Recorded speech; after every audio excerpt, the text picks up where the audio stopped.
Hello everyone, welcome to another episode of Eurosis, where we're watching and reviewing songs from Eurovision 2022. Today on our list we have Finland, Croatia, Germany, Moldova, Malta and Norway. I would like to point out that war in Ukraine is still ongoing. I hope you guys are doing everything that you can to help the cause, and I'm doing also what I can on my side. And let's all show solidarity with the Ukrainian people. Thank you. Now let's get to our reviews. Okay, the first country on our list is Finland, and I don't even need to introduce these guys because you know them. The Rasmus, famous group, of course, at least when you're a millennial like me, then you know who they are. Obviously, the Rasmus's prime was like 20 years ago, to be exact, in 2003. In the Shadows came out. That was their big hit. You know, back when I was a teenager, like, music was the number one criterion that you used to find your tribe, right? If you listened to rock, you were part of this one tribe. If you listened to hip hop, you were part of a different tribe, etc. So, you know, for me, of course, like, just listening to a certain type of music was almost like a part of my identity. You know, even though the Rasmus was not my absolute favorite band, it definitely was very much a part of my growing up, and you know, I definitely feel it feels good to see them on the stage again in Eurovision. That's great. The Rasmus was chosen through national selection, so yay! And the song is in English, so boo. Of course, that was to be expected. They always sang in English. The song is Jezebel, so let's listen. I just love that riff at the beginning already.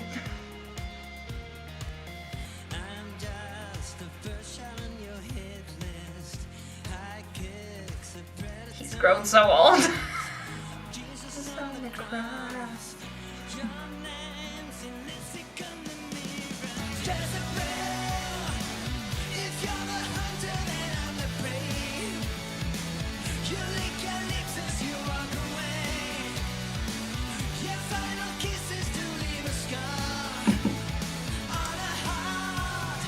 Jezebel! It is basically exactly like the kinds of songs that they made 20 years ago. It's not, you know, nothing new, nothing new. On my heart! Jezebel! Jezebel!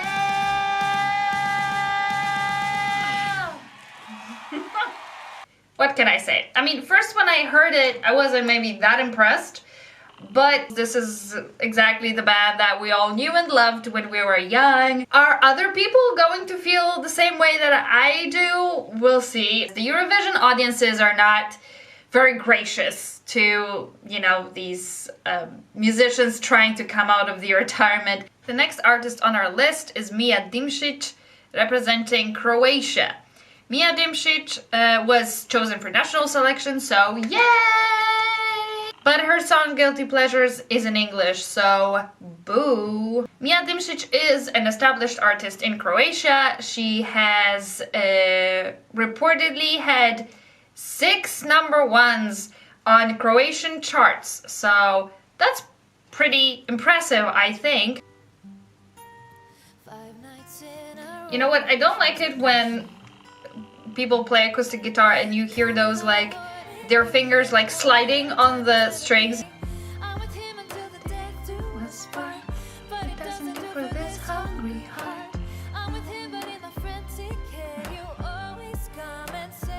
Will you run away? Would you run away with me? Would you run away? Would you run away? So, as you can hear, the whole song is about her being in a long-term relationship with someone, but having this side piece.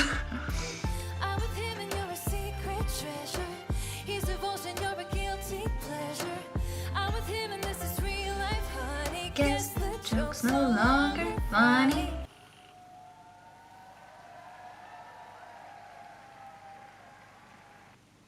Such a tease.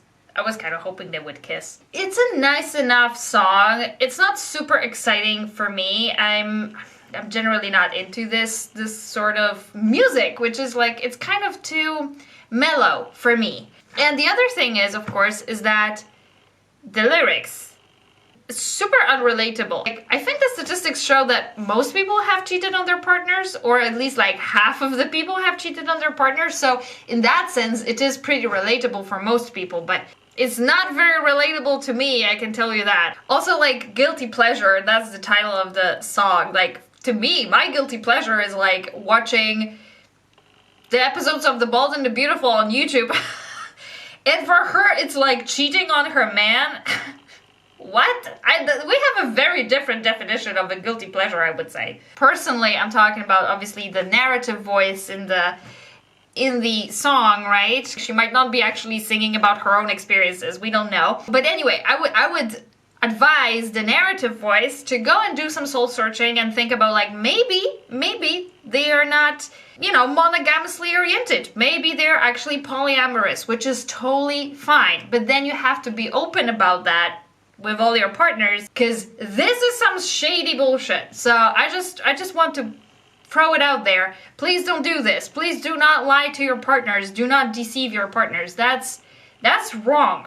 I don't know. This is why I don't really feel that great about this song. If this song was about something else, I probably wouldn't mind it so much. But then again, I probably would not even remember it, and I would be like, huh, this is just boring. I have no thoughts and I have nothing to share on this topic because I literally don't care about this song at all. So in this sense, at least this song made me feel something. So that's good. Next up on our list is Germany, represented by Malik Harris, who was chosen in the national selection, so yay! But his song is in English, so boo. He says that his song, Rockstars, has incredible personal significance for him, and it offers a glimmer of hope in these difficult times while also showing people that we're all in the same boat. So I'm guessing, like, if that has to do with the pandemic, I don't know. Or just generally the fact that the world is terrible right now. So it starts off like a ballad or something, but it's not exactly like that. I would say that right off the bat, he has great confidence on the stage, right? And it seems like he's performing with such ease. I always love that. Yeah, this kind of like helps you to relax. He's like, you know, you're not scared for him as a viewer, yeah? Oh yeah, it's the rap coming up. Now he's sounding a lot like Eminem, right?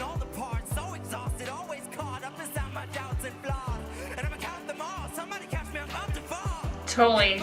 But I mean, if you are to copy someone, copy the best, sure. I'll stand with Ukraine. So cool. That's cute. So yeah, when it comes to this song, it's not my favorite. It reminds me a bit of Black Eyed Peas, Where's the Love? It was a huge hit when it came out, and I remember that was back in the day when we're all still watching TV, you know? So I would switch to another channel every time that song came up because I was just not vibing with it very much. The performance, though, is very nice. I like his presence. I think it will definitely do better than last year's German entry. I mean, I would be very surprised if they also got 0 points for this one. Next up on our list is Moldova, represented by Zdopsy Zdup, for whom this is their third time at the Eurovision Song Contest. First, they represented Moldova in 2005, which was actually the debut year for Moldova, and then again in 2011, and now they're back for more. So Zdopsy Zdup were selected in the national selection, and their song Trenetul is in Romanian, so yay!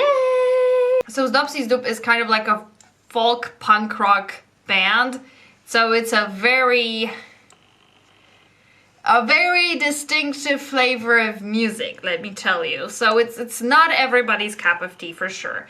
I was very interested in the general message of this song because So it's reportedly about a train that goes from Chisinau to Bucharest. And of course, it's kind of supposed to symbolize the fact that Moldovans and Romanians are one nation. At least that's how I'm reading these lyrics. It's very interesting. I kind of read up more on that because I was thinking about, like, is this something that's controversial in Moldova, this idea? Or is it something that generally most people agree with? Like, yeah, we're one nation. We're just, for some reason, happen to have two separate countries. I don't know. I read a little bit about, like, history of Moldova and Romania and where this is coming from. So it's a little complicated. But interestingly, on Wikipedia at least, I read about this poll that was done in Moldova where they asked people if they think that Moldovans are basically the same nation as Romanians or are there separate nations, and only 8% of the respondents said that they believe that Romanians and Moldovans are one nation. Most people agreed that they are distinct nations. It's interesting that they decided to choose this particular song to represent them. Maybe it's not supposed to be like a political statement like, oh, we should unite with Romania. There were attempts at doing that in Moldovan history. Maybe it's just supposed to, like, stress the brotherhood, within the, between those two nations, and, a common cultural heritage, common language, that sort of thing. That's a very nice railway station, I gotta say.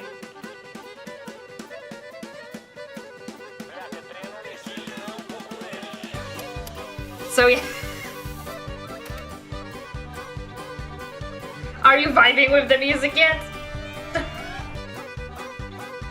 It's not terrible. I mean, like, there is something charming about this.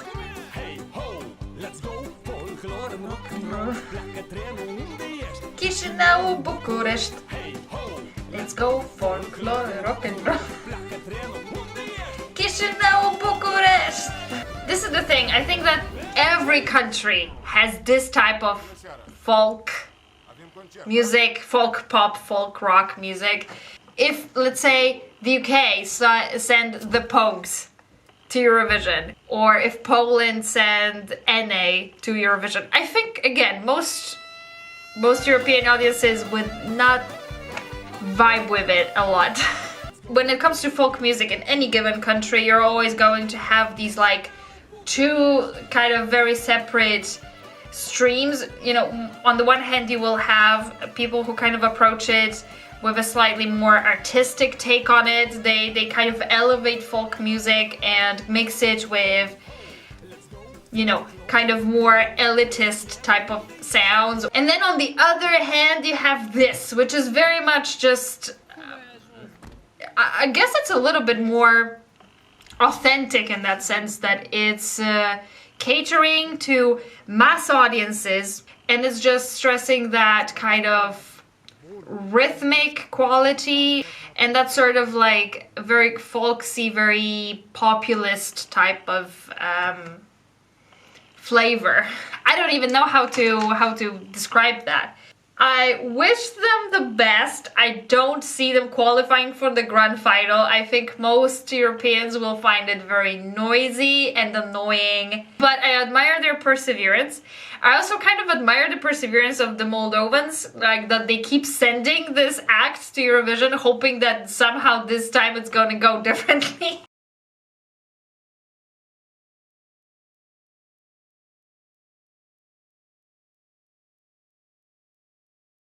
The last entry that we're going to have a look at today is Norway, represented by Subwoofer with the song... I forgot the name of the song! Wait a second. Give That Wolf a Banana, of course. Of course, Subwoofer was chosen in the national selection, so yay! And the song, unfortunately, is in English, so boo. Subwoofer don't really want to disclose who they are. They call themselves Keith and Jem, and they claim to be from the moon. And yeah, they're just prefer to remain mysterious and secretive.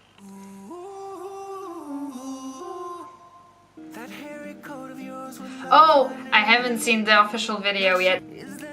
But honestly, in the national selection, they sounded the same. Like very, very similar to the studio version, so. It's my grandma, give that wolf a banana, give that wolf. Okay, this official music video is basically sort of like just a replication of what their stage performance was. Of course, you might immediately associate them with Elvis, and of course, like I thought the same immediately, was like, oh, this sounds a lot like Elvis. Yum, yum, yum. I love the fact that in the chorus they have this like yum yum yum. That's really funny, and also I think that this drop is a very addictive. Like you keep hearing it in your brain, like yum yum yum yum yum yum yum yum. I mean, it's really good. It's a true earworm, I think.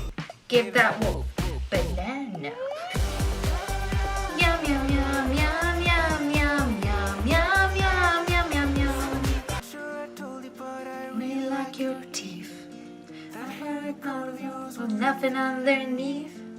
If you don't have a name, so I will call you Keith.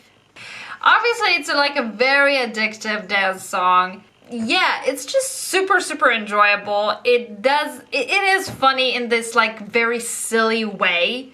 Like I felt that Eat Your Salad by Titi Zeni was not really that funny. This one I think is legitimately funny because it's so absurd. I really feel like this was inspired a little bit by Davy Threyer and The Roop from 2020 and 2021. I think they kind of paved the way for these kind of entries, I think, because, you know, it's also an electronic dance song, but whimsical with a sense of humor. So I see some parallels there. So yeah, good job Norway on that. It's definitely very, very catchy, very enjoyable. Okay, so that is it for today. Okay, so maybe let's start with my least favorite one. And I'm on the fence between Malta and Moldova. Maybe I'll say that Malta is my least favorite. I'm sorry, but it's just a bit too boring for me. Now, when it comes to the winner of this week's episode, I would have to go with Norway. Yay! As much as I love the Rasmus and I like their song, I have to say that Norway is just funnier and more entertaining. Thank you very much for sticking around with me today. I will see you next week on Eurosis. So bye!